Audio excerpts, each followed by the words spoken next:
Assalamualaikum warahmatullahi wabarakatuh. Selamat datang di channel Mancep Media Mantap.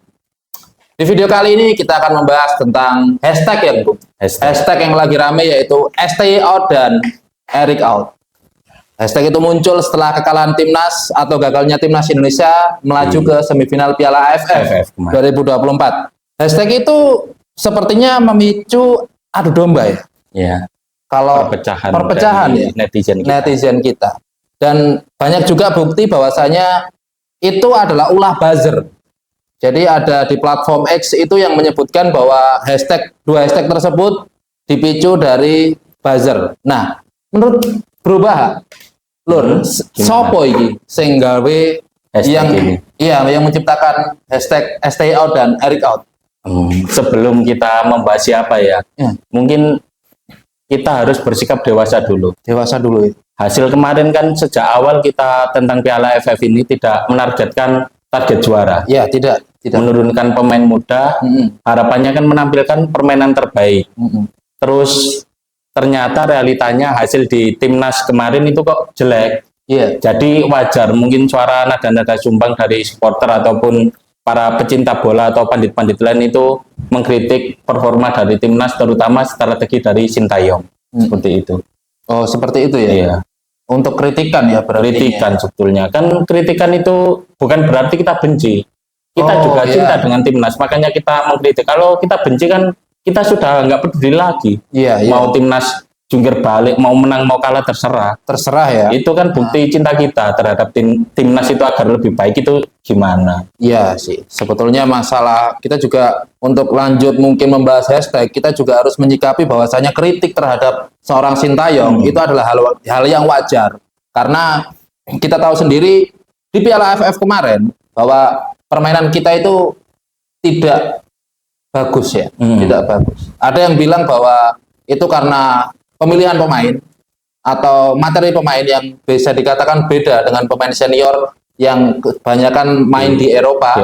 Sedangkan tim pemain junior kan banyak main di Liga 1 ya. Iya. Tapi tanpa underestimate kan Liga 1 pemain junior kan bisa dikatakan jam terbangnya jauh lebih sedikit. Iya. Itu juga wajar. Nah, tapi bisa dibilang bahwasanya harusnya kan ya, seorang pelatih itu dengan materi apapun itu paling tidak bisa membuat sebuah sistem yang enak untuk ditonton atau adakah bisa dikatakan ingin untuk menang. Mungkin contohnya begini ya, kita lihat Ruben Amorim di Manchester United atau Ange Postecoglou di Tottenham. Agne. Oh, saya suka Agne. Ya udah. Jadi kan mereka itu tipe pelatih yang siapapun pemainnya, strategi atau taktiknya itu ya seperti itu. Sudah pakemnya seperti itu. Jadi pemain yang harus beradaptasi dengan pelatih, bukan pelatih yang beradaptasi dengan pemain. Strategi untuk gimana yang ada di skuad itu baiknya seperti apa taktiknya. Kan banyak dikritik juga kan Ruben Amorim. Ya, karena dia memakai 3 back. Ya, terus hasilnya juga kan buruk. Bahkan mungkin di Manchester City saat ini hasil negatifnya juga kan kita tidak bisa, walaupun Pep Guardiola jelas pelatih hebat, tetapi kan tetap dikritik juga. Pemilihan pemain ataupun kebijakan transfernya melepas para pemain penting seperti Cole Palmer, Riyad Mahrez atau Julian Alvarez kan tetap dikritik juga. Tetapi kok kita di sini nih serasa kritik itu serasa dianggap membenci Sintayong. Itu kenapa? Nah, padahal seorang pandit-pandit ternama itu juga mengkritik strategi dari Sintayong di Piala AFF kali ini dan juga saat kita main di kualifikasi Piala Dunia. Saat kita kalah dari China atau Tiongkok ya. Itu pemilihan pemain dari seorang Sintayong yang tidak memasukkan Tom Haye dari awal. Dan kalau menurut saya sendiri memasukkan Sen Patinama itu yang jarang menjadi starter itu juga kayak eksperimen gitu, kayak terlalu banyak eksperimen. Meremehkan China yang 0 poin.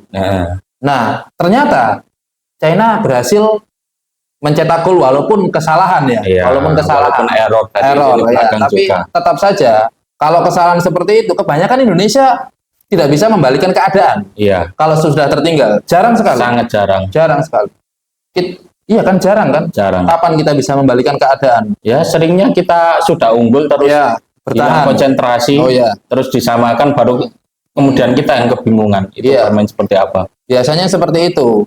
Nah, saya juga melihat omongannya salah satu pandit ternama juga, Coach Justin, yang bilang bahwa saat menang dari Arab, itu kan permainan kita berbeda. Karena seorang Marcelino berada di false nine lah, di bawah, diberikan free roll. Free roll, ya benar sekali, free roll. Sebelum itu kan Sintayong jarang memberikan seorang pemain free roll kan. Terutama dari peran Marcelino sendiri kan sering ditaruh di sayap kiri ataupun sayap kanan yang bahkan tidak ada kontribusi kalau ditaruh sebelah kanan. Iya, karena bakat asli Marcelino memang menurut saya sendiri cocok, diberikan dia nyaman wilayah yang luas supaya dia bisa mengobrak-ngabrik pertahanan lawan. Nah, setelah itu kan Marcelino berhasil membuktikan kemenangan melawan mencetak 2 gol dan menang melawan Arab Saudi. Iya kan. Nah, di situ kemarin juga pas waktu pertandingan itu kan bilang bahwasanya Marcelino itu mau diganti karena tidak nurut si Sintayong. Itu juga jadi menurut pribadi asumsi saya sendiri bahwa Sintayong ini pakem gitu. Dia itu punya strategi yang menurut dia itu udah anggapan ini yang terbaik dan yang cocok. Sedangkan di lapangannya atau di keadaannya itu tidak seperti itu, gitu loh. Paham maksud saya? Paham. Sama seperti seorang ETH yang Erik Ten Hag. Iya. Si botak satu itu kan pakem juga. Dia itu mainnya itu harus maunya kayak gitu. Sedangkan dia tidak melihat komposisi pemain yang memaksa pemain sekaliber Bruno bermain di sistem ETH tidak diberikan free roll kan beda. Iya, dia diberikan performanya kan. Iya, performanya kan tidak seperti ketika Ole memberikan free roll kebebasan buat Bruno kan. Seperti itulah. Itu menurut pandangan pribadi saya ya. Menurut Anda gimana, Bung Bahar? Untuk siapa ini? Untuk masalah strategi dari Sintayong yang terkesan kita tidak boleh mengkritik seorang Sintayong. Kalau semisal kita mengatakan Sintayong itu miskin taktik lah atau apalah, itu kita dianggap bahwa kita membenci Sintayong, padahal tidak. Ya, kita kan memberikan kritik itu kan buat timnas ini lebih baik. Ya, seperti sebelum pertandingan lawan Arab Saudi kan Marcelino kan tidak pernah diberikan free roll. Ketika banyak pandit-pandit yang mengkritik, terutama Coach Justin, memberikan supaya Marcelino diberikan free roll, itu kan akhirnya didengarkan, hasilnya juga bagus. Jadi kan kritik itu tidak melulu soal kita membenci atau tidak seseorang. Lalu untuk strategi Sintayong sendiri kan ya dari awal ya mungkin kalau secara selera saya ya saya kurang begitu suka. Karena 3 back atau gimana itu? Bukan 3 back. 3 back kan 4 back sih untuk sepak bola modern tidak terlalu itu ya. Tidak terlalu berpengaruh. Iya. Cuman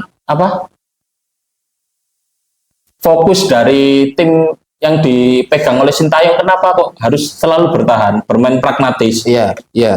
Skema untuk serangan pun tidak jelas. Tidak ada skema serangan balik yang matang. Seringkali pemain sudah mendapatkan soloran, tapi ketika di depan gawang tidak ada opsi untuk memberikan umpan.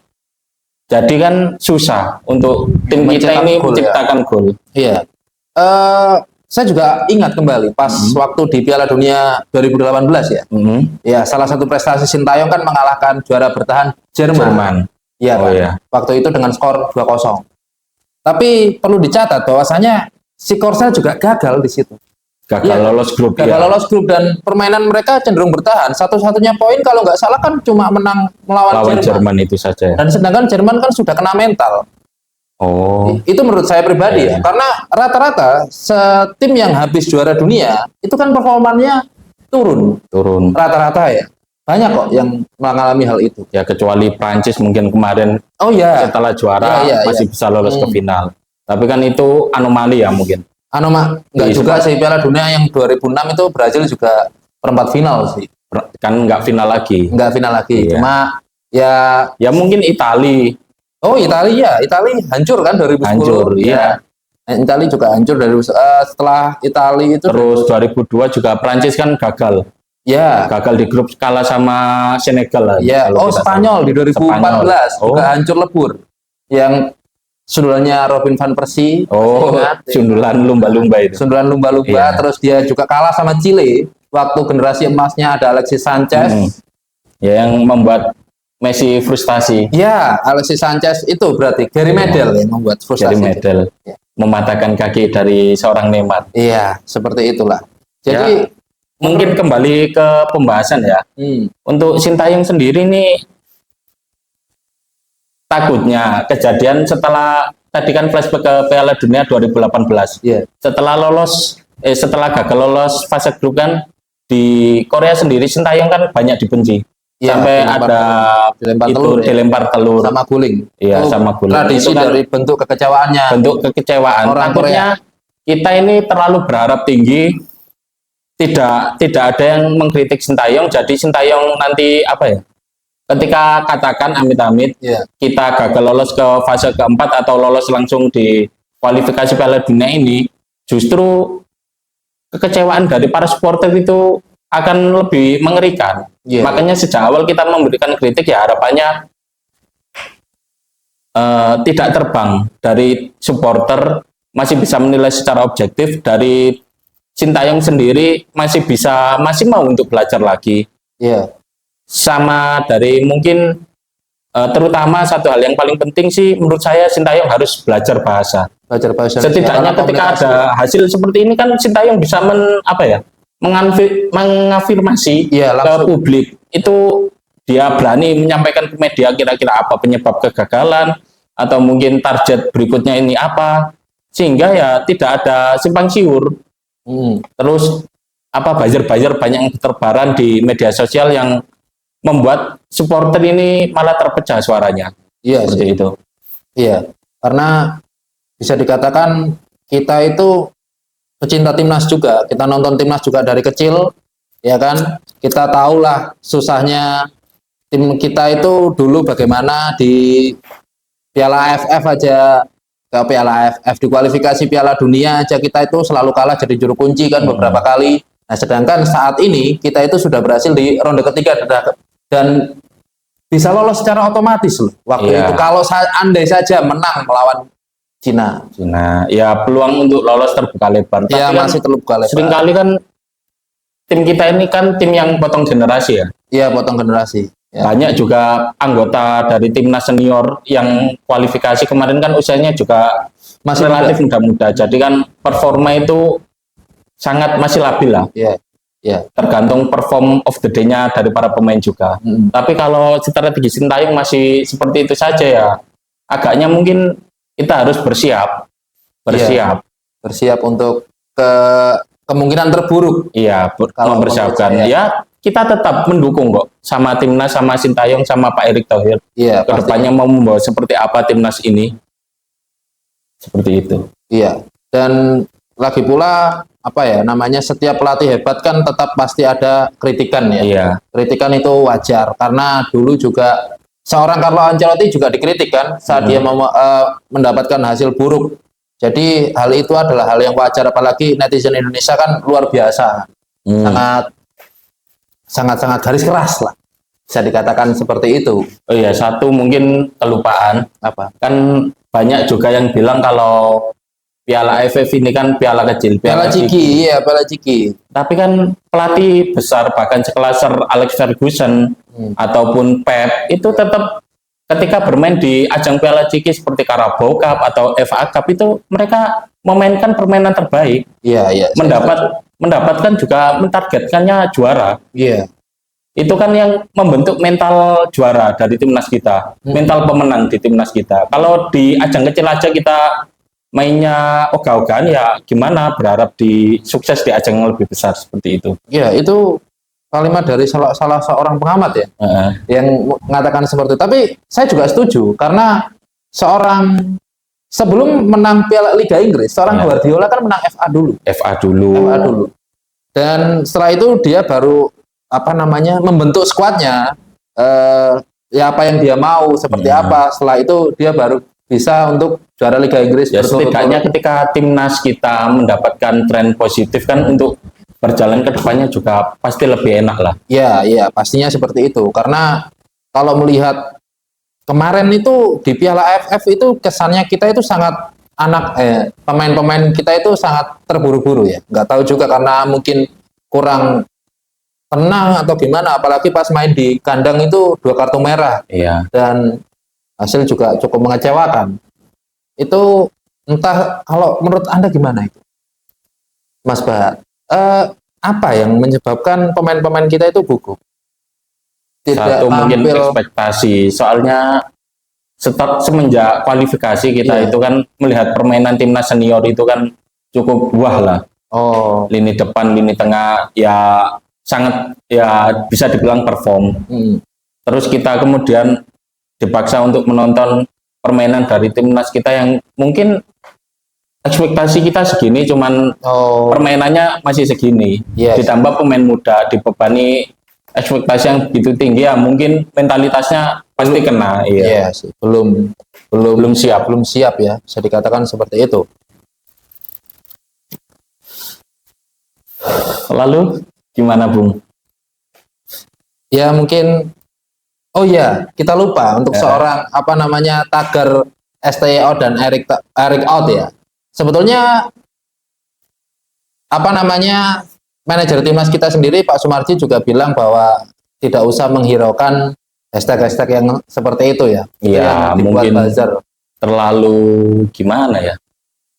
Bisa dibilang mungkin dipolitisasi takutnya. Nantinya dipolitisasi dari supporter timnas kita. Dan siapa supporter timnas seharusnya juga tidak terlalu memperdulikan hal itu karena itu yang untung kan cuma orang-orang yang ada di baliknya kan. Entah itu dari mereka cuma mengeluarkan katanya 700.000 per buzzer dan mereka mendapatkan triliunan kan, bisa saja. Buzzer juga kan bisa saja negara tetangga kita, negara serumpun. Bisa saja. Mereka yang mereka kan menguasai bahasa Indonesia juga kan. Iya, mereka juga lancar. Bisa saja suara-suara negatif itu emang digaungkan sama negara yang iri dengan pencapaian timnas kita supaya kita terpecah, supaya timnas kita kembali ke zaman kegelapan seperti dulu. Dan